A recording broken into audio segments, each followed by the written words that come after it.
I'd sing a song tonight, didn't I?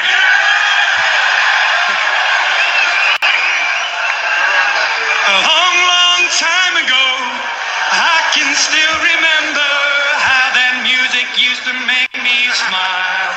Sing along if you know the words. And I knew if I had the chance, I could make those people dance, and maybe they'd be happy for a while. But February made me shiver. Every paper I deliver, bad news on the doorstep. I couldn't take more step. I can't remember if I cried when I read about his widow bride. Something touched me inside the day. The music died all together now. So it's American pie. Them good old boys were drinking whiskey and rye, singing, this'll be the day that I die. What? This'll be the day that I die. Now did you believe in rock and roll? Can music save your metal soul? And can you teach me how to dance real slow? Well, I know that I'm in love with you 'cause I saw you dancing in the gym. We both kicked off our shoes. Then I digged those living the blues.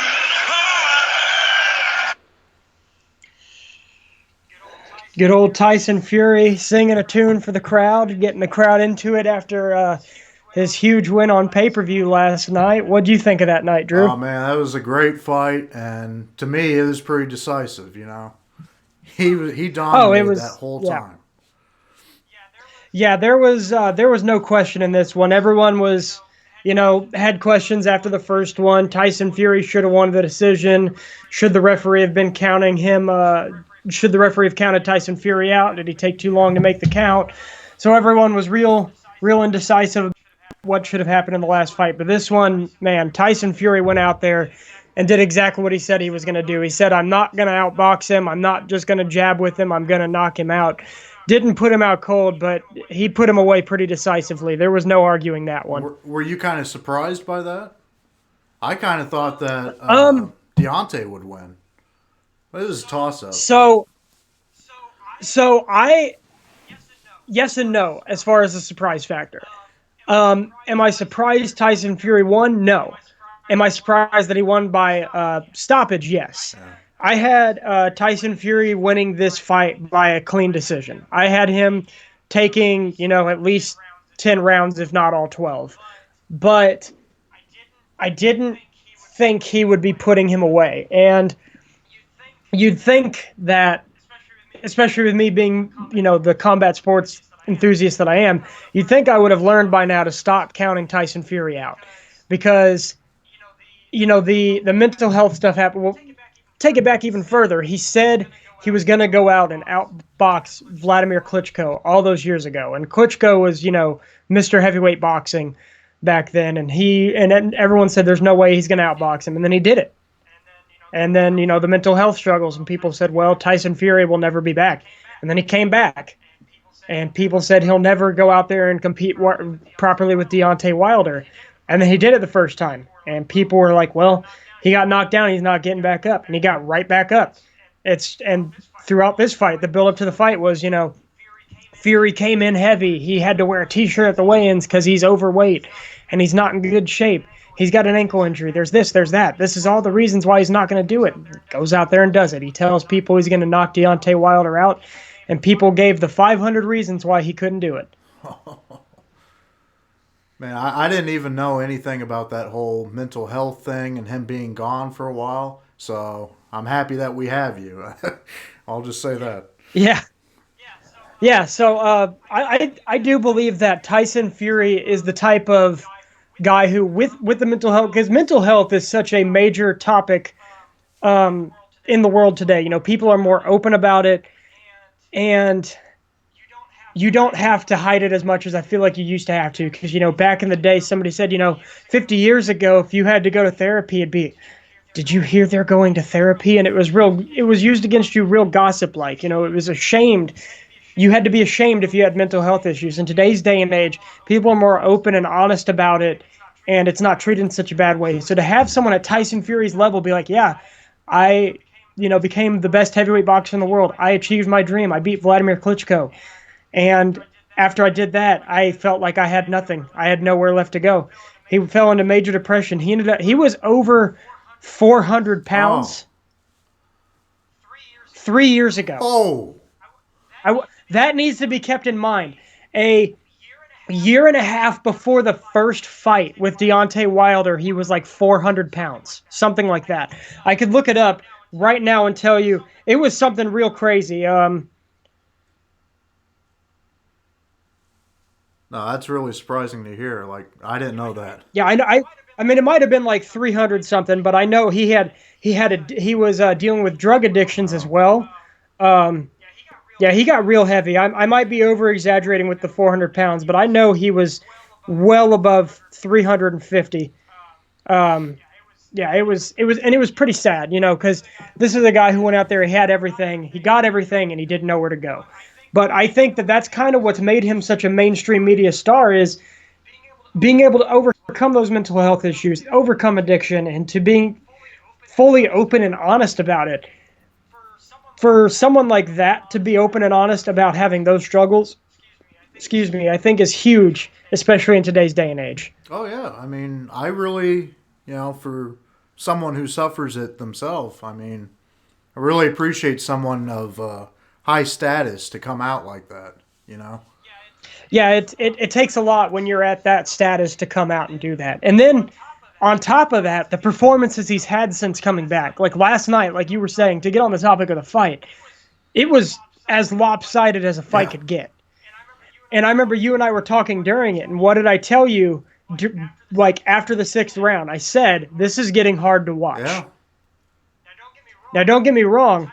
What Tyson Fury was doing was impressive as all hell, but it was getting really hard to watch. And the reason that I felt it was getting hard to watch personally was Wilder got knocked down. I believe it was the 3rd round where he got that first knockdown on Wilder, where he hit him kind of in the ear. And you saw it when he got up. He was real wobbly.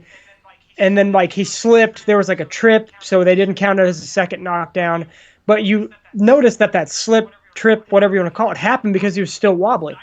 And I told you 30 more seconds in that round, he would have gone down. He came out in round 4, he was still wobbly. Round 5, he was still wobbly. He never recovered. His equilibrium was off. And then they showed us in the corner after the 6th round where his ear had blood coming out of it. And they said he might have a burst eardrum. At the very least, he had a cut inside of his ear, if not a burst eardrum. And yeah, that would explain why he was wobbly the whole time. I think that his corner, I get the whole, he wanted to go out on his Shield thing, and that's why his head trainer, which, by the way, his head trainer did not throw the towel in. Oh. It was another one of his trainers that threw the towel in against the head coach's wishes. But I want to say really quickly, props to the coach who threw the towel in. I get the whole Deontay's the guy to go out on a Shield. If he's going to lose, he wants to actually lose type thing. But he's a father. He's still relatively young. I believe he's 30, 31. He's got a career still ahead of him. Live to fight another day. I mean, he would have just kept taking unnecessary damage in that fight. So props to his corner for throwing it in. But I told you, I felt that the corner should have, called it off after the 6th round. Yeah. Well, and, sometimes you got to protect the athlete from themselves, Exactly. You absolutely have to. Because an athlete is very rarely, if ever, going to make that decision for themselves because pride. Yeah. Yep. Pride has gotten many a man hurt in a sport like boxing and in mixed martial arts, all that. Pride is sometimes your biggest downfall, and it would have been Wilder's in this fight. Yeah. But yeah, no, I thought that fight was absolutely incredible. I think Tyson Fury definitely solidified himself as the best heavyweight in the world. And I think next, there's people are talking about the 3rd fight. I don't think that needs to happen right away. I think they need to take some time away from that one. Given that first fight, Tyson Fury did so clearly outbox him and should have won the decision. I mean, I've yet to hear anybody think that Deontay Wilder won the decision or anyone really that agreed with the draw as far as round by round scoring goes. Nobody really saw it that way. Everyone saw it for Fury, and then Fury gets a clear-cut, decisive victory in this one. I think you've got to move on now, and you've got to do Tyson Fury versus Anthony Joshua, because Joshua, Wilder, Fury are the three best heavyweights in the world. Well, now you've got a clear-cut 1 and 2 based off of who holds the belts. Yeah. Get that one out of the way. Yeah, I agree. It was really entertaining. I enjoyed it. Worth the $80. No, yeah, it absolutely was. And I think that the way we kicked off the podcast with Tyson Fury singing, that guy's a superstar. Oh, let's go ahead and say that right very now. charismatic. He could easily cut it in WWE or, something like that. Yeah, and he did previously have a match with them in Saudi Arabia last fall. Yeah, versus Braun Strowman. Yep, which more on WWE and Braun Strowman here in a little bit. Oh, a little teaser there. That's right. But, like I said, great weekend for boxing. I think that was huge for them, and I think when the third fight inevitably happens, it'll probably draw huge money, and I think that Fury versus Joshua is the money fight right now. But another exciting thing happened Saturday night, and that was the retirement ceremony for Dwayne Wade's jersey in Miami. Without a doubt, the greatest Miami Heat player of all time. Oh, yeah, there's no doubt about that. Absolutely no doubt. The Flash, LeBron sent that little video to him where he said, "I'm congratulating you on something that I believed was a given when you and I were standing on stage together in the 2003 draft." Oh.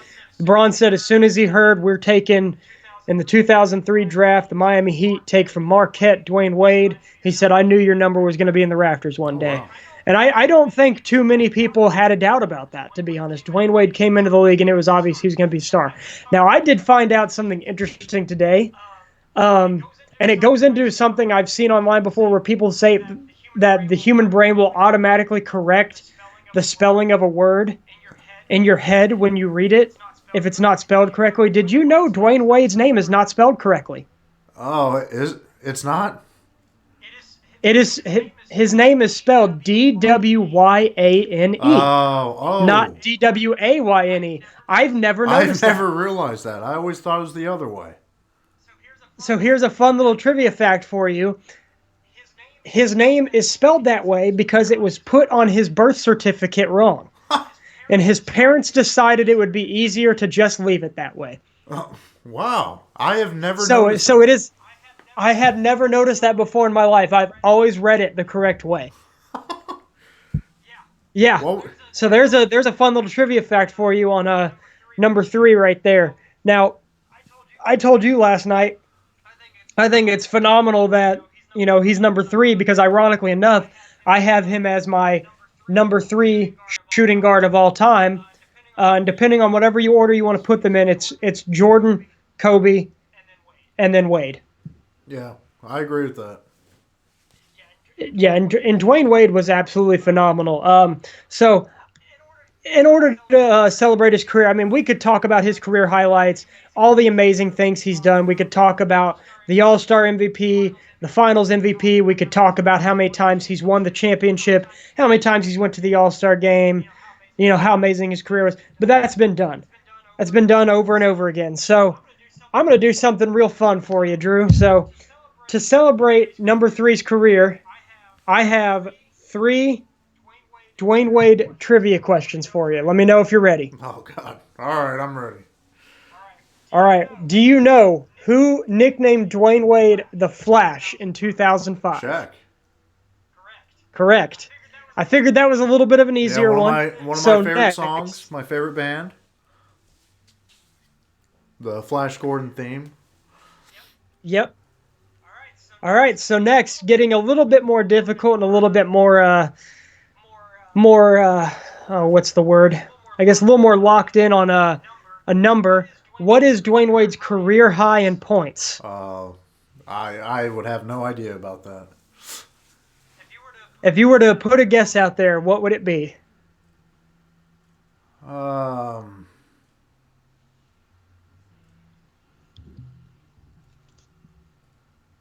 man, I don't know, like 25,000 or something.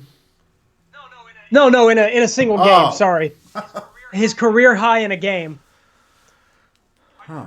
I just realized that might have come across as what was his career final in scoring. Sorry, no, his career high scoring in a single game. Um, well, like maybe 55 points, 60 or so. Wow, 55, dead on. There you go. Just a random All shot in the right. dark there. Something told me you were going to say that is what's funny. Now, who did he score that against? That's your final question. Oh, a team? Yes.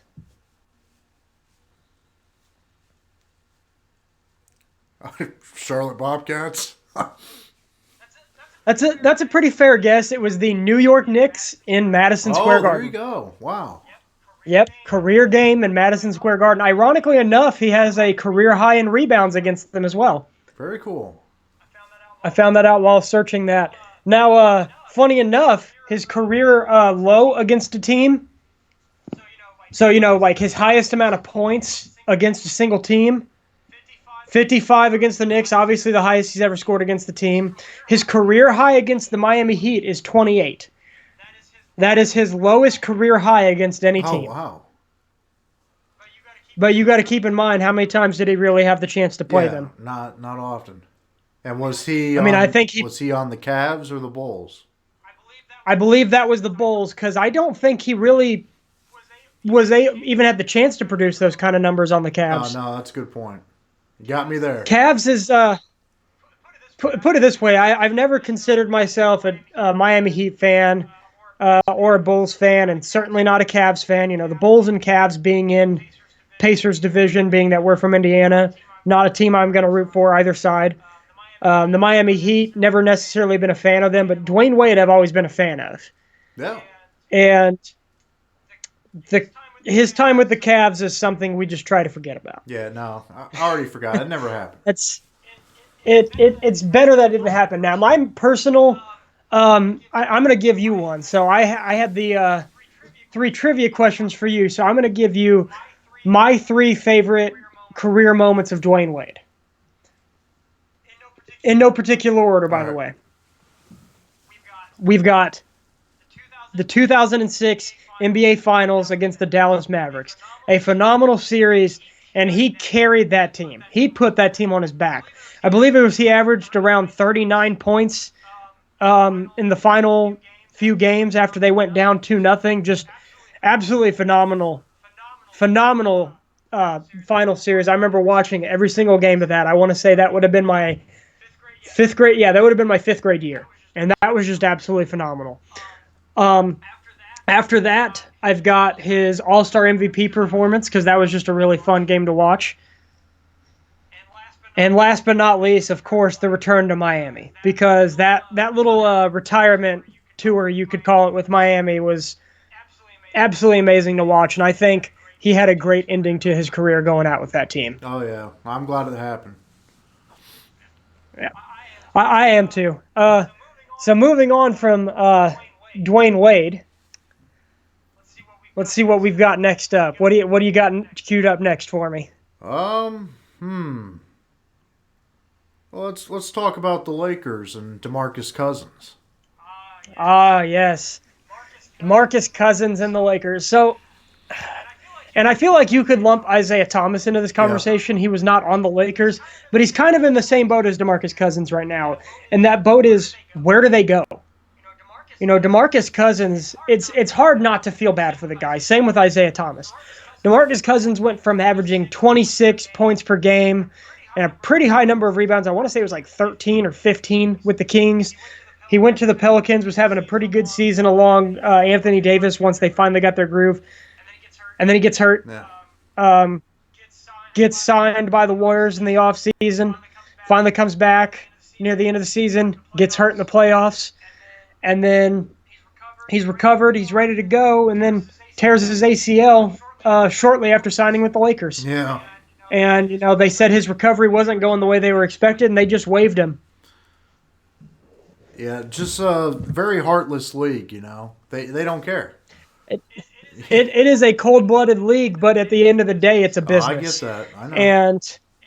And so it is sad, but it's understandable for the Lakers. The Lakers are looking to make a championship run, and I mean, following their absolutely amazing game with the Celtics today, it's pretty clear to see why they're the number one team in the West. They just and I always hear, LeBron. This is LeBron's team, and Dwayne and Anthony Davis is the sidekick. I don't see it that way. I see it as they're co-running this Oh, yeah. team. It's not one guy over the other. Yeah, it's like a But partnership. that's the story. Yeah. Yeah, but that's the story with the media is it's LeBron's team and Anthony Davis is his newest sidekick. But I just don't see that. No. No, this is a partnership. Well, because without Anthony, I don't know how good they would be doing. No, and that's the thing. They wouldn't be this level without Anthony Davis. And there's been plenty of games where Anthony Davis has been the reason they've won or even been in the game at all. Yeah. I mean, LeBron's great and all, but there's only so much he can do, and especially at his age that he's at now. Yeah, what's crazy with LeBron is all the people saying he's washed up. The man is averaging a career high in assists at nearly 11 assists per game. He's averaging 25 points per game.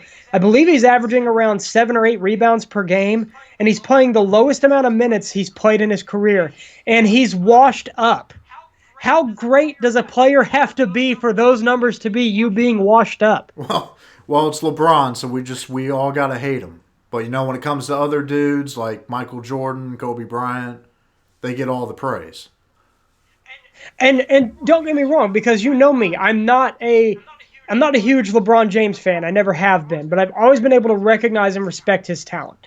Michael Jordan and Kobe put up great numbers at their age as well, but nobody, don't get me wrong, Kobe got called washed up, but it was also ignored that he was dealing with injury after injury and a torn Achilles.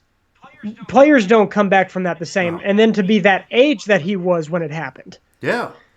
But LeBron James, I'm not even going to ever be classified as a LeBron James fan.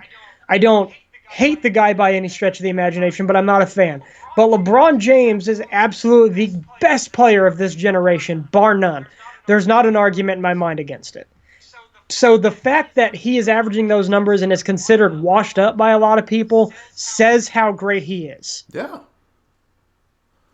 It absolutely says it. The fact that people think that he's the leader of this team and that they're the best team in the West and that he's washed up says a lot about how great he is. Yeah. No, it does. After today, they're what? They're 43 or 44-12, something like that. That's absolutely I know ridiculous. And they're the second team in the league. They're first in the West, and people consider him washed up. It's crazy to me. But with Anthony Davis and him, it's a partnership, and that's what I enjoyed about it. Watching it today, those guys put up pretty equal numbers all across the board, except for assists. LeBron gets a little bit higher number of assists than Anthony Davis, but Anthony Davis is their big, so that makes sense. LeBron is their facilitator. Now, do you think they can win it all? Or will the Clippers win it all? Or could the Bucks?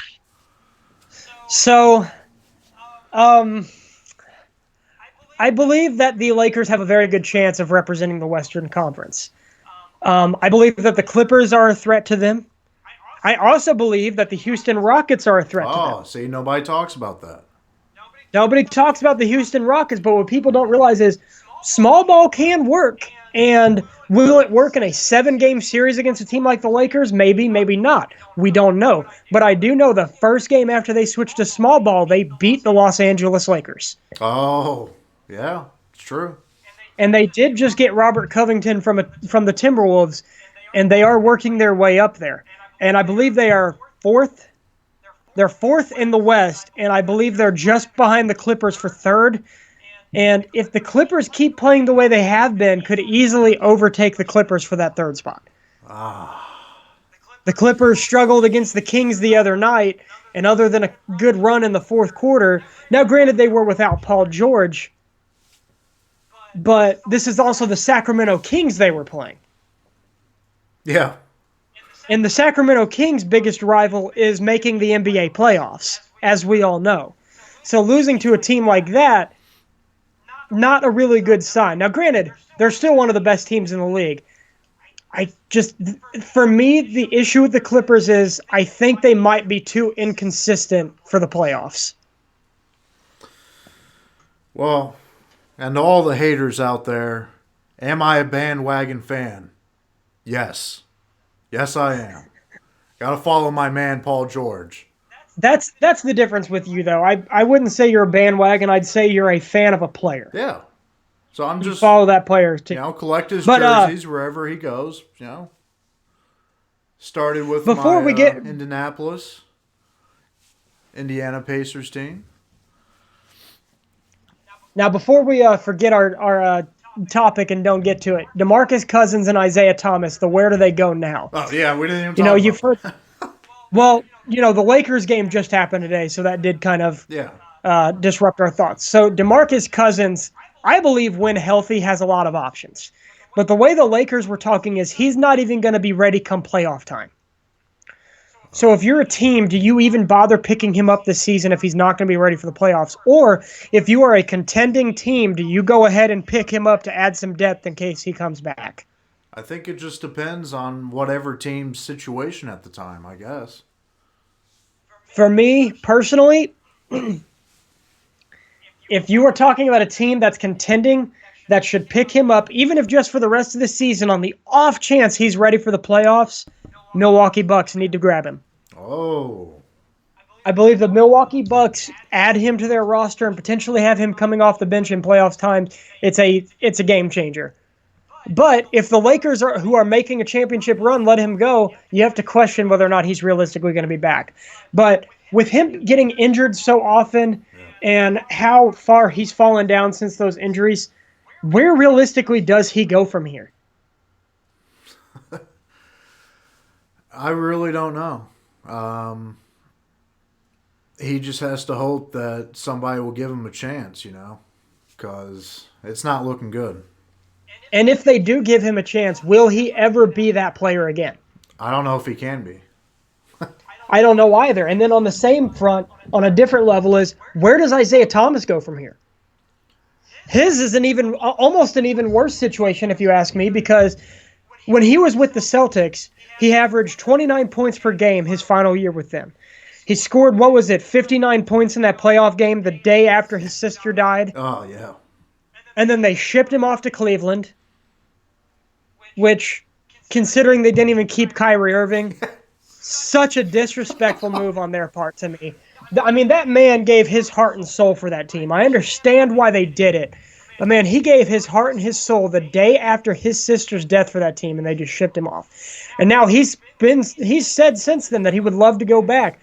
Really? And Danny Ainge has said that the Celtics have no interest in bringing him back. Like I said, man, heartless league.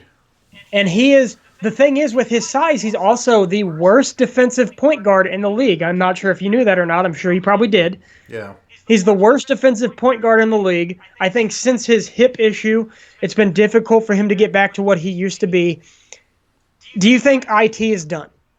Unfortunately, I do. I think it's over.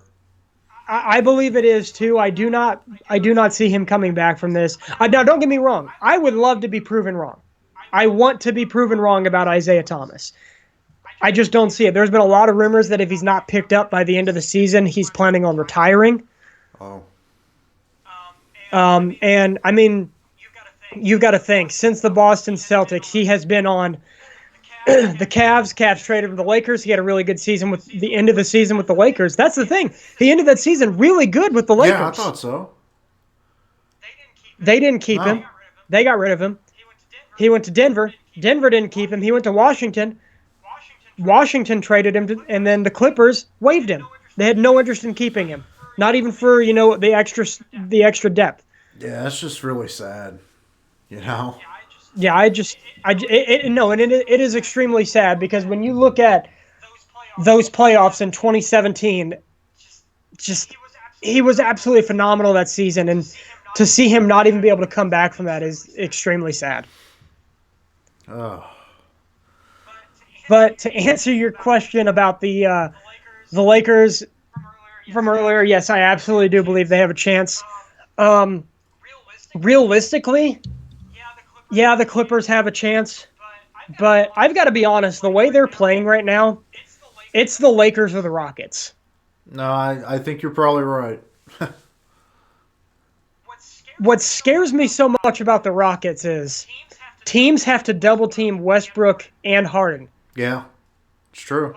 Last night against the Jazz, they combined for 71 points. Oh, When you play a team and that is happening, unless none of the other players are scoring, how do you stop that?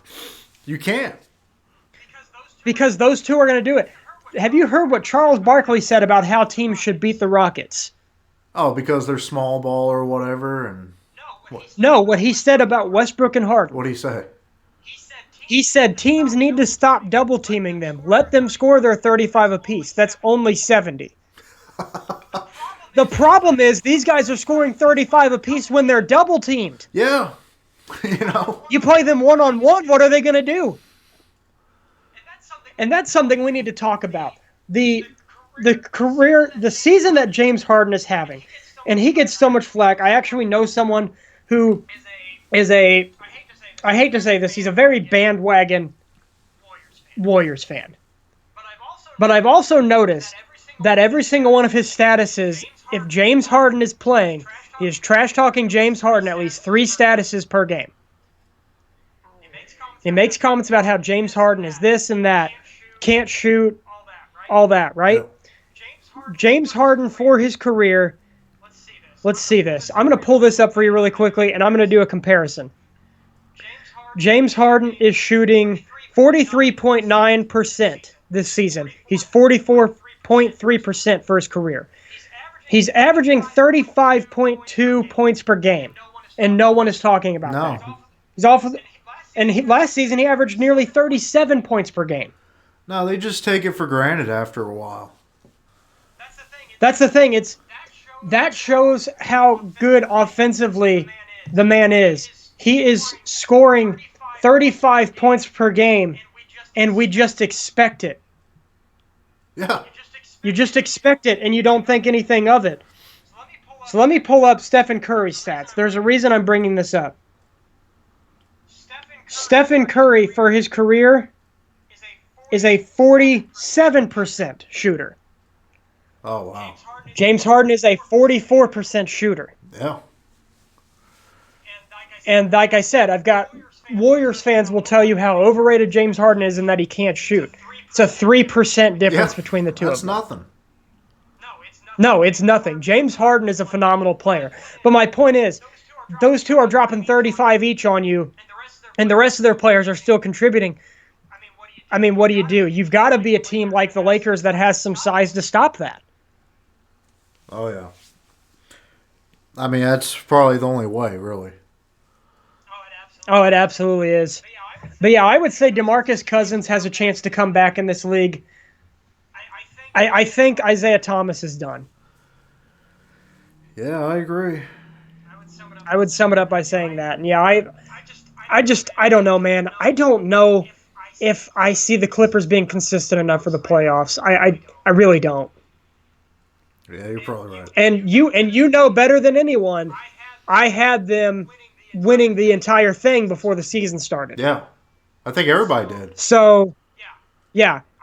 I had them winning the entire thing. So for me to just say that doesn't come easily for me. And I think the Lakers really surprised people this year too.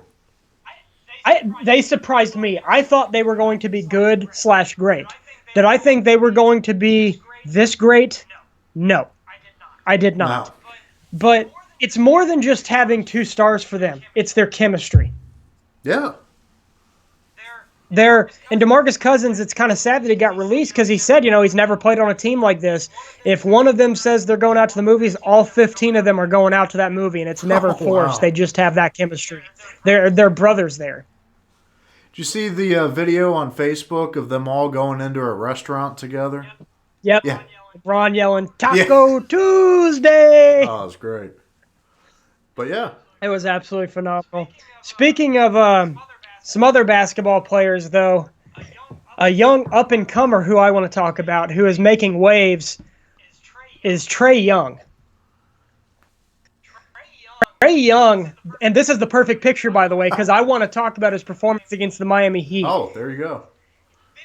50 points the other night. Oh, man. 50 points against Jimmy Butler.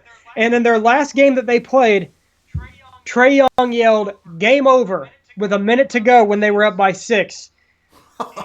And the Heat ended up coming back and winning. And Jimmy Butler mocked him for it. Yeah, of course. With a minute to go in this game, the Miami Heat were up by 5. And the Atlanta Hawks came back. Wow. And Trae Young fired back and said, "Jimmy Butler was right. I did see the future. I was just looking to this game." I guess so, Trey.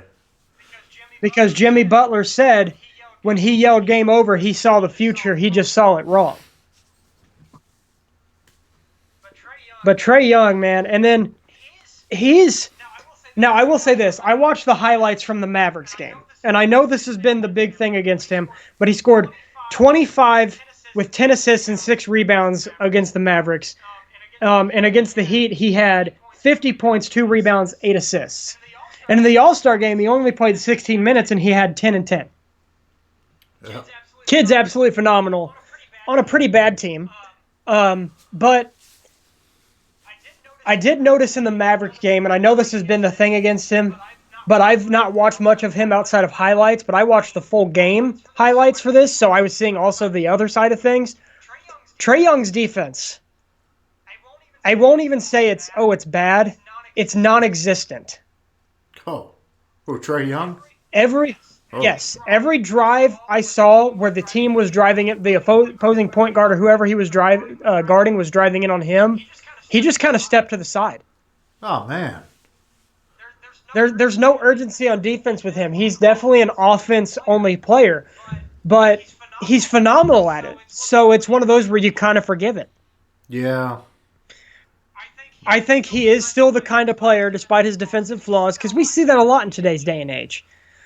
There's a lot of great players who have no defense. I mean, James Harden is another great example.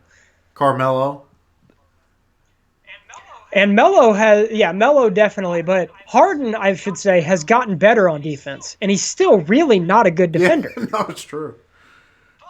But James Harden's a former MVP. James Harden's a guy that you can trust to win a game for you. Yeah.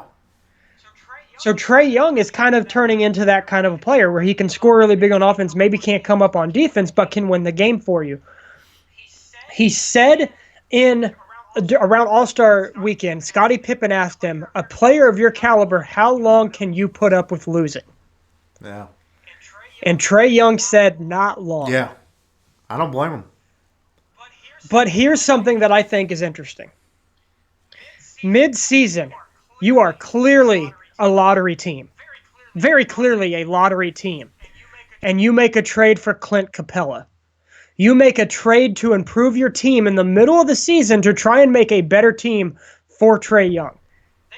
They could have coasted the rest of the year with the team they had, stayed a lottery team, gotten a high chance at a high lottery draft pick, which they still will, and accepted that. But they didn't. Mid-season, they're trying to get better because they are trying to build a team around Trae Young, and that impresses me. Yeah, because most teams would just coast. They don't care. You know? Yes, absolutely. And why wouldn't you? But that's the thing. They're committed to try and make this team work because they want to keep Trae Young. Yeah. Because there is a chance otherwise, Trae Young, a young star, who is phenomenal on offense, maybe not the best on defense, and has said he's sick of losing. In fact, 2 seasons ago said, "I'm done not making the playoffs." I think you might know who I'm talking about. Devin Booker? And that's Devin Booker. That is Devin Booker. Devin Booker said, "I'm done not making the playoffs." And after they drafted DeAndre Ayton, he signed a 5-year extension. Oh. Well. And then, I want to pull this up for you. Their record. I'm going to pull up the Phoenix Suns record over the past couple of years. God. I can only imagine. So, they were 21-61 the season he said, "I'm done not making the playoffs." They drafted DeAndre Ayton, and they went 19-63. Yeah. One season after saying he was done not making the playoffs, he signed an extension, and they got worse. This season, right now, they are 23-34, and everyone is talking about how they're overachieving. It says a lot about the level of your team when winning 23 games at this point. Let's be realistic, being on pace to probably win around 30 to 32 games, maybe 35, anywhere in the 30 to 35 range at best, is overachieving. Something's wrong. Yeah, it's pretty sad, man.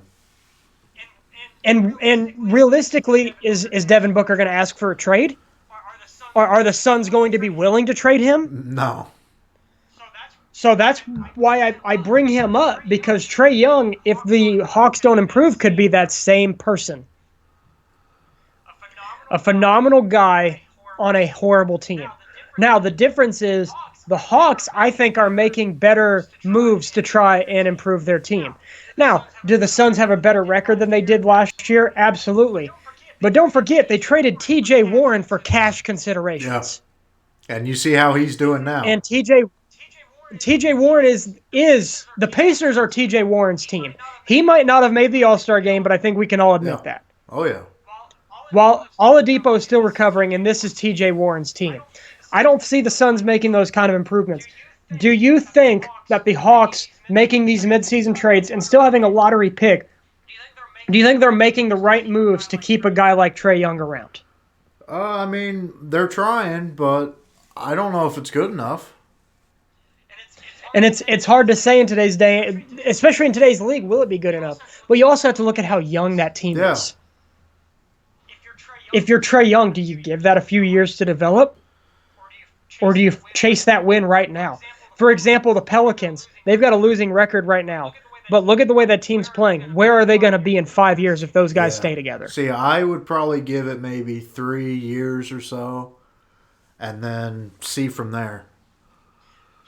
Yeah, because I do believe they have potential if they get the right pieces in play. They could easily become a playoff team. Oh, yeah. It's just about making it fit. Because you're in the Eastern Conference. Let's be realistic. It's not difficult to be a playoff team in the Eastern Conference. No, not at all. Because right now, 7th and 8th seed in the Eastern Conference are below 500. In fact, let's pull up the NBA standings right now. In the Eastern Conference, you have the first place 48-8 Milwaukee Bucks. Imagine telling that to someone 3 seasons ago. You have the second place 42-15 Toronto Raptors, third place 39-17 Celtics, fourth place 36-20 Heat, fifth place 35-22 76ers, sixth place 33-24 Pacers, and here's where we take a dip.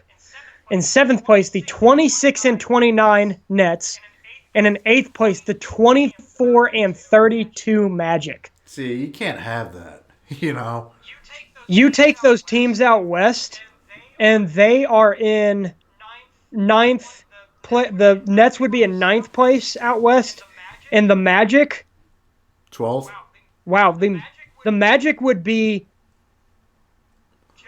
just under. They'd be below the Suns. The Suns are 23-34 at 13th. So they'd be just above them. Sorry, they'd be 13th. So, but 13th or 14th. But basically, they're similar to the Suns. Yes, they're around the Suns and the Pelicans range. So if the Suns were in the East, they would make the playoffs. They could very easily, because you've got next up behind another team that's in contention in the East to take it from the Magic is the Wizards at 20-34. Oh. Think about that for a second. You have a team that's 20-34 that could potentially slide into the playoffs. That's terrible. That's absolutely terrible. It definitely is. Now, speaking of the Brooklyn Nets, Kyrie Irving is out for the rest of the year. He's getting season-ending shoulder surgery. Yeah. The Brooklyn Nets, it was never about this season, and we all know that. No, not at all. Because they knew KD was not playing. Yeah. So the question is, the Brooklyn Nets with him were 17-17 from what I was seeing, and without him were 17-17, and were 8-12 with him. They only got 20 games with him this season. Oh, wow. do you think they can still make the playoffs without him? Because I'm seeing a lot of people, oh, well, they were 500 with him or without him. They were 8-12 with him. They're a better team without him. I think that is asinine to say. I think it is ridiculous to say that you are better without a star player of that caliber. No. They were working on their chemistry with him, I understand. but they are definitely better off with him. I understand like the negativity about Kyrie, but I mean, come on. We still know how good No. this guy is, Oh, this guy's phenomenal. like him or not. And yeah, whether you like him or not, he's a phenomenal player. But my question is, do you think the Nets still make the playoffs this year without Kyrie? Their players have been playing good without him, but do you think they still play good enough to at least keep that 7th or 8th seed? I mean, given how far behind the other Yeah. teams are, even without Kyrie, I think it's difficult to lose that playoff spot. Yeah, no, I think they'll just somehow get in, probably 7th or 8th, like they are now. I think that realistically, it's a 3-team race for the 7th and 8th seed between the Nets, the Magic, and the Wizards. I don't think anyone else is truly in contention. I don't think the Wizards even are, to be honest. Probably not. Now, if John Wall was healthy and actually Yeah. playing, yeah, they'd probably be 8th or 7th, and realistically. And what? But yeah, Kyrie Irving, I think the team's better with him, and I think it's smart of him to just count the season as a loss, recover, take the offseason, and come back next year with Kevin Durant. No, that's perfect. That's a great idea. And Kevin Durant, I mean, I think he realistically will probably come back the same player he was or very close to it. And that's a scary thing for the Eastern Conference. I mean, even if he's like somewhat like what he used to be, that's still scary. Did you know that Kobe Bryant said he was asked who the hardest player to guard was in his entire career, and his answer was Kevin Durant. Wow, his entire career. And he said that after retirement, and he said, all the years I've played, he was the only guy, even when I retired, I still had never figured out. Wow, that's high praise right there. That is high praise, because that's something that a lot of people don't talk about, is Kobe Bryant was an amazing defender. Yeah. He was a lockdown defender, so for him to say, I couldn't figure out how to guard that guy, that is impressive. So if he comes back even close to that, the Nets are obviously a contender for the championship. Oh, exactly. Completely agree. Yeah, so I am going to answer a little bit further into your question about my thoughts on the NBA playoffs this year. All right. So I want you to go ahead and pull up that one picture I sent you. I want you to go ahead and pull that up, and I can drop my first little blockbuster bombshell opinion. The Toronto Raptors will represent the Eastern Conference in the NBA Finals. Oh, man. Let me explain why. And first of all, granted, the Pacers are without Oladipo tonight, but he's not been playing up to true form, and the Pacers have played fine without him. Do you want to hear the final score for the Pacers and Raptors tonight? Not really, but let's hear it. As a Pacers fan, I don't want to hear this, but I'm going to tell you. Final score, Toronto 127, Pacers 81. That's completely... They just defeated the Pacers by 46 That's points. god-awful. I don't know what happened tonight. It's like, wow. Here's what's scary. You've got Victor Oladipo's out, has been out, and he's coming back, and he's struggling to build chemistry. Jeremy Lamb has to get an MRI after tonight because of a freak accident that happened on the play in the first quarter. I'd have to go and watch and see what happened, but he got hurt. Yeah. So you take Jeremy Lamb out, and that puts more pressure on Oladipo. Yeah. Because that's his backup. But Toronto Raptors, for me, will represent the Eastern Conference. And I know this is going to sound crazy to a lot of people because a lot of people are saying, come playoff time, they're going to miss Kawhi. That I could see being a factor. But this team has confidence now. They are the reigning defending NBA champions. Yep. And I think that's something about this team that was missing before was a belief in themselves. This team is better right now than they were last year with Kawhi. Oh wow. I mean, record-wise, that's actually a fact. And the reason I say they are going to win the Eastern Conference, I don't think they'll win the NBA Finals. But the reason they will win the Eastern Conference is their depth. Yeah. For example, Giannis missed the game with the Pacers before the All-Star game after his kid Yep. was born, and the Bucks got destroyed by the Yeah. Pacers. Now, granted, Giannis will be playing in the playoffs unless something crazy happens. Yeah. But the thing is, the Bucks are a kind of team where, don't get me wrong, they're playing really well. But if Giannis has a bad game, what happens? Say Giannis has an off night. Now, will he? Probably not. Can he? Absolutely.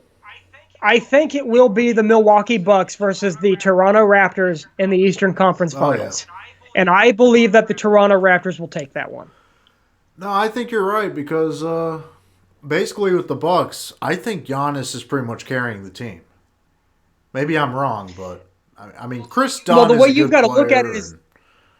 or Chris Middleton. I mean, No, I knew who you meant. You're fine. but Well, and don't get me wrong, they've got some good players. Yeah, Chris Middleton's good, but he can't carry. He can't lead that team. I mean, we've seen that when Giannis was out. Yeah. He can't lead that team. So if Giannis has an off night, a really bad night, what do? exactly. And that was something the Raptors did in the playoffs last year. Was they shut Giannis down and they started taking the Bucks out. I believe we could easily see a repeat of that again this year. I know they don't have Kawhi there on defense, but I think Kawhi, when the playoffs are over, is going to regret that he left the Toronto Raptors. Oh man. I truly believe if Kawhi was still with Toronto, it'd be a repeat. I truly do, the way they're playing. And I kind of wish Kawhi did stay. I wish so too, but at the same time, I like his move to the Clippers because I think it made the league more exciting. Yes, especially You have it's the. Sorry, go ahead. especially since he didn't go to the Lakers. Exactly. That's the thing. Had he gone to the Lakers, the league wouldn't be exciting. It'd be the Warriors all over again. We would all know who was going to Yeah, win. we had enough of that as it was. Yeah. So, yeah, no, I truly believe that this year it's going to be the Raptors versus Lakers. Very good. Now, I do want to say this. Obviously, as a Pacers fan, I'd love to see the Pacers go to the NBA Finals, but I'm also going to be realistic. Yeah. Not going to happen No. this year. The NBA Finals series that I want is the Bucks versus the Lakers. Yeah. And I think everybody wants that. And the reason why I want that, you and I growing up, what NBA Finals matchup did we never get? We never got LeBron versus Kobe. Oh, yeah. Well, before it's too late, I want Giannis versus LeBron in the NBA Finals. No, that'd be fantastic. I hope it can happen. I really hope so. I think. Now, don't get me wrong. I'm not saying that the Bucks have no chance, but I think that Raptors probably will take it this year. But I'm not counting the Bucks out. I'm not saying, oh, it's going to be like a 4-game sweep. I think that will be a 7-game series no matter who wins it. Yeah. All right. So I know I'm going to have to get going here somewhat soon, so I'm going to get a few topics going. NFL free agency, specifically the quarterbacks. Everybody will like the picture I got drummed up for you. So we've got 3 major quarterbacks in free agency this year. We have Phillip Rivers, Teddy Bridgewater, and Tom Brady. Now, are the chances that Tom Brady re-signs with the Patriots high? Yeah, probably. But the Raiders seem to be the favorites to pick him up. What are your thoughts on this? Oh, man. Honestly, my hope is that he either stays with the Patriots or he just retires. I could see that as well. I know a lot of people would probably rather that. Even like people who don't like Tom Brady probably is at the point where if he leaves the Patriots at this point, it would feel kind of cheap. Yeah, and, well, what about him going to the Chargers? I don't see that happening personally. Um, for me, I know that's actually a team that was talked about, especially when they got rid of Philip Rivers. But I'm a Chargers Yeah. fan. But for me, I don't see the appeal for Tom Brady to go there. But the Raiders, I though? mean, here's the thing: the Raiders, you got John Gruden, Yeah. you've got the new Las Vegas Stadium. He would get to play in Vegas. Yeah. And fun fact, UFC president Dana White is very good friends with Tom Brady. Dana White is from Boston. He's from the Northeast and now lives in Vegas. Cool. He's known Brady for years. Brady was actually at a recent UFC event, and they asked him, what do you think of Tom Brady? You're a big Patriots fan, and all this and that. He said, well, put it this way: I've known Tom for years, and from conversations I've had with him, if he's not with New England next year, he's going to be playing here in Las Vegas. Oh, there you go. They asked him, they said, well, what has he said that you know that? And he said, he basically wouldn't say. But he said it'll be New England or Las Vegas. Oh, So to me, I think the Raiders probably are the favorites to land him aside from the Patriots. And I think that could be pretty interesting. Philip Rivers. There was rumors, because he bought the house in Tampa, that he's going to the Buccaneers. But Tampa is offering Jameis Winston an extension. oh. Do you offer Jameis Winston an extension if you're going to be picking up Philip Rivers? Because you're not going to keep Jameis Winston to sit him on the bench until Philip retires in a season or two, and you're not picking up Philip Rivers to have him sit on the bench. No. I think, and get ready for this because I don't think I've told you this yet. I believe that by the time the regular season starts, Philip Rivers will be the starting quarterback for the Indianapolis Colts. Yeah, I've been hearing that. People have been saying that. I wholeheartedly believe That'd be it. crazy. They have a very similar system. He knows the coaches. Yeah. He's only planning on playing for another season or two. Indianapolis needs a quarterback that can carry them over for the next 1 to 2 seasons so they can draft a young quarterback. No, you're right. You're right. I believe that Philip Rivers goes there. And Melvin Gordon was asked about, where do you see your former teammate Philip Rivers going? He said in his mind the only option is the Indianapolis Colts. Wow. To think if that were to happen. And the rivalry that we used to have with the Chargers and all. Yeah. Wow. It is interesting to think about, but I think it's a great pickup for both sides. I think it's great for Philip Rivers. He gets a system that he's used to. He gets the chance to play for, like you said, a former rival, but for coaches that he knows, not have to relearn an entire new system. He says he realistically only has 2 seasons left him at most. It's the right move for him, and for the Colts, it gives them a quarterback to carry the franchise until they pick up their next one. Now, last but not least, Teddy Bridgewater. Where do you think he's going?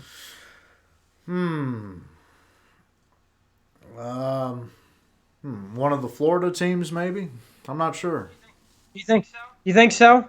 Yeah, maybe. For me personally, apparently he's been linked to the Chargers, Oh, wow.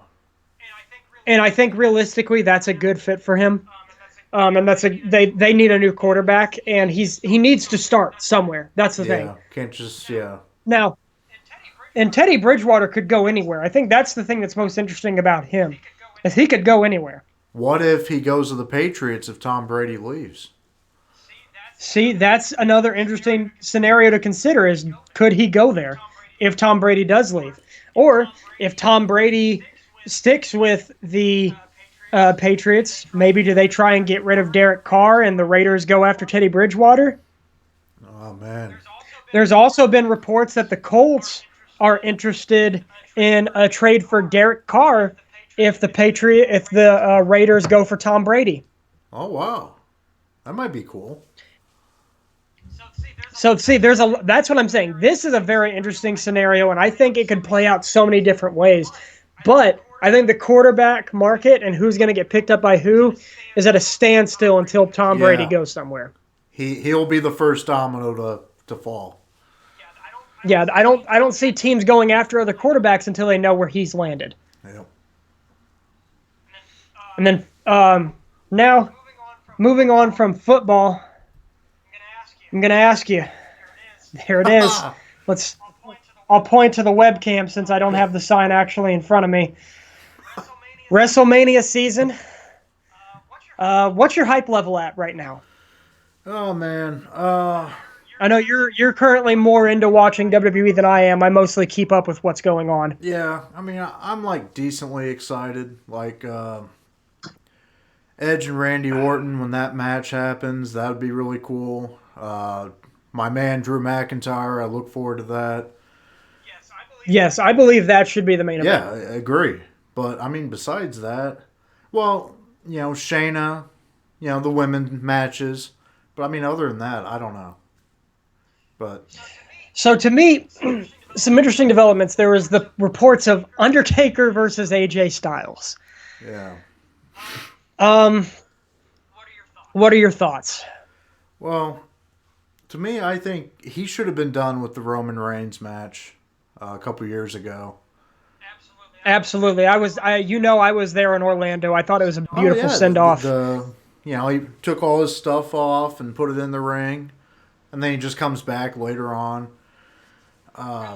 And look, I'm one of those where you can never tell an athlete or a sports entertainer when they're done because you've never walked a mile in their shoes. But as a fan, from a fan's perspective, by continuing on after the Roman Reigns match, he has bastardized his legacy. Yeah, it might have. He said on the Stone Cold Steve Austin podcast on the WWE Network. I'm not sure if you watched that or not. Yeah, I did. He said, I've never wanted to hang on too long. He said, there's been times where I'm like, oh, you hung on too long. He said, and then I have the next one. And I'm like, oh, maybe not. To me, watching it live and even watching it back, the Roman Reigns match, it was obvious he had held on too long. Oh, honestly, it was terrible. Let's be honest. It was terrible. And it was really sad to say this considering the amazing matches that he's had throughout his career, the Undertaker's had throughout his career, that Roman Reigns had to carry in that match. But and it was actually 2 Manias in a row where Roman Reigns had to close the show in terrible fashion. Now, being in Dallas for the Roman, sorry, my eye's itching. Being in Dallas for the Roman and Triple H match, I was kind of annoyed in the audience because the audience didn't give that match a chance from the start, the Triple H match. Oh, yeah. The audience was booing while they were showing the pre-fight package. Like, I heard people, the match had just started, and I heard someone in the crowd next to me say, this match sucks.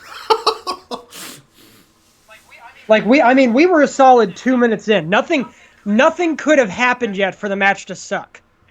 And the crowd was already saying this match sucks. A fan like that probably shouldn't even go to the show, if that's what your opinion's going to be. Yeah, now, granted, was it a great match? No, but I thought it was still good for what it was. But, give it a chance. Yeah, Taker has definitely kind of damaged his legacy. The Cena match shouldn't have happened. Oh, God. Don't get me wrong, it was cool in the moment when you were like, holy crap, but then when it was over in 2 minutes, you were like, wait all these years to get this match, and this is what happened. Yeah. You just see him move around, like when I saw him moving around in the Rusev match a little bit after the Mania show when they did that in Saudi Arabia. Man, he just didn't look good. No. And he's not looked good ever since. I mean, that DX versus Brothers of Destruction match, we don't even have to talk about. It's just... I don't know. I wish he would have left it with the Roman Reigns match. And to me, I've heard people saying, well, AJ Styles is the best in-ring performer right now. If anyone can carry The Undertaker, it's him. But realistically, how long is that match going to be able to go? Undertaker's age? And how much can they actually do? I don't know. And, honestly, why do you think he still goes? I really couldn't say. I don't know what it is. I don't know if it's just his loyalty to Vince. I don't know if it's Vince just keeps begging him to come back because of where the company's at. I don't know. But that match doesn't get me excited in the least. No. But then you've got the... what were you saying? Well, just like everybody else is saying, if he is to wrestle somebody, it might as well be AJ. But... Yeah, That's one way of looking at it, is if he's got to wrestle, then sure. Next up, the first rumor was... We'll go with the first rumor, which was Cena versus Elias. This match does nothing for me. And that's no disrespect to Elias. I think Elias is an amazing character, but he's not been pushed in any way that makes me view him as a credible threat for John Cena if you're going to bring Cena back. Not at all. It feels like a waste of bringing Cena back. There's other spots you could throw Elias in on the card.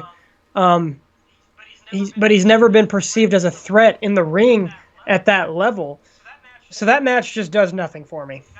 That there's really not much else I can say about that. That does nothing for me. Well, and how often do you think Cena will be able to wrestle this year? So take advantage. Don't give him Elias. How often? How many more matches is Cena realistically going to do in his career, let alone this year? It's almost 43. But now, yeah. So now the rumors that came out today about changing away from the Fiend versus Roman Reigns, which, by the way, I believe is the money match. Yeah. I believe that's the match you go with. And I know people are like groaning at the idea of Roman Reigns winning the belt again, but I think it's the right time and it's the right feud. Bray and Roman have always gotten the best out of each other. That's the money match. That's what's been reported. But now the rumor is the Fiend versus Cena at WrestleMania and Reigns versus Goldberg. I don't get me wrong. When I heard Fiend versus Cena, I was like, oh, that's cool. Yeah. No, exactly. Because, you can bring Cena in and have him lose that one, finally give Wyatt his retribution from years ago and continue the Fiend's run. Yeah, makes sense. But why Reigns versus Goldberg? What does that do for anyone? If you're going to do that at the Saudi show. Yeah. I don't get it. I don't understand the appeal of 53-year-old Goldberg or however old he is. You know? Yeah, Goldberg should not have wrestled at all after the Brock Lesnar match at Mania 33. Yeah. No, exactly. Hey, this is a funny little recurring segment. Blank should not have wrestled after WrestleMania 33 in Orlando. Might as well, make that a segment. That's two guys. Yeah. We'll throw Shane McMahon on the list for funsies. Oh, God. It goes without saying there. Oh, and also Triple H. I don't think he should probably even have a match. Reports are he will not. Good. Wow. Yeah. Now there's the whole Rhea Ripley versus Charlotte. I think will be good. Yeah. Oh, it will be. But I gotta be honest, man. Edge and Orton gets me really excited. Like I told you, I've not actually been watching wrestling full on. But I've gone out of my way to watch every Randy Orton and Edge segment since the whole attack on Edge. It's been fantastic. Orton's acting is there any denying that Orton is one of the greatest of all time and that he's completely underrated? Yeah, and people always give him crap and stuff, and it's like, no, that guy is one of the greatest performers of all time. There's no denying it. I believe that WWE dropped the ball with him in 2004. Yeah. The Triple H storyline after he won the belt at SummerSlam ruined Randy Orton. If you do not botch that Randy Orton face turn and split from Evolution, Randy Orton is the John Cena of the WWE right now. Yeah. No, that could very much be true. Because realistically, looking back on that, which I'm not going to spend too much time on this, we could do this in a later segment. They should have built that feud all the way up to Mania. Yeah. They ended up going with Batista instead. That's fine. We can talk about that at a later date. But you've got, the Drew McIntyre and Brock Lesnar match is going to be absolutely phenomenal, which, I know a lot of people did, but from you and I's conversations, from an outside perspective of barely watching the show, I saw them randomly making Drew McIntyre face. And I said he's facing Brock at Mania. He's the only option. Yeah, I never thought of it at the time, but yeah. And I think they went all in having him win the Royal Rumble, and that was the right move. There was the reports that Reigns was supposed to win, but that Paul Heyman convinced Vince to have Drew McIntyre win because they needed to go all in. And if that's true, good on Paul Heyman because that's the absolutely right call. Are you serious? Yes, he wanted Roman Reigns. Vince wanted Roman Reigns to win to set up the Bray Wyatt match, and he figured have McIntyre eliminate Brock Lesnar, and then Brock Lesnar could cause McIntyre to get eliminated.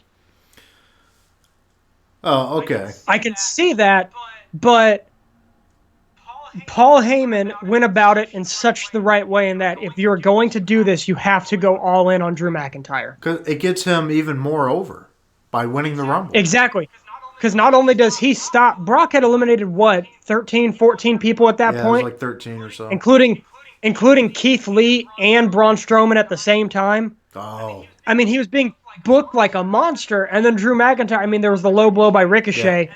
And then Drew McIntyre claymores him out of the ring. Which, by the way, Brock Lesnar, phenomenal job in the Rumble. Oh, absolutely. And I think what you see with him is when he's allowed to go out there and have fun, you can tell because it's good. Yeah, exactly. I don't think Brock enjoys going out there and doing just the Suplex City shtick. Yeah, it's getting old, you know. Because when he's allowed to go out there and have fun with it and, work with smaller guys. Brock loves working with smaller guys. Oh, yeah, you can always tell. His matches with CM Punk, Finn Balor, and AJ Styles and Daniel Bryan are the best matches of his return to WWE for the most part. Yeah, and that Ricochet match will probably end up being pretty good. I think so too. But we all know the best match of his career is versus Kofi Kingston from the first SmackDown on Fox. Oh, yeah. Who could ever forget that legendary match? Gosh. I was wondering when they were going to have the Iron Man rematch with how long that one went on. But, I mean, yeah, Shayna versus Becky is awesome. The NXT Women's title match is pretty cool, and I like that it legitimizes the NXT Women's title by having the Women's Royal Rumble winner going after it. I don't think it makes sense for Charlotte because do you really keep rehashing her versus Becky or her versus Bayley? Yeah. No. I was so thankful. Do something fresh. I personally thought Shayna was going to and should have won the Women's Rumble, but I'm not surprised Charlotte won, and I can see the argument behind saying Charlotte deserved to get a win. Yeah. But, I mean, outside of that, you got, the Kevin Owens versus Seth Rollins feud with 15 people being added every week feud. It's probably going to be a 15-on-15 match by WrestleMania the way this is going. The Monday Night Messiah. Because that's the thing. I think Seth Rollins is doing phenomenal in this. But, man, are they dragging this storyline out. Yeah, this has been going on at least 4 months.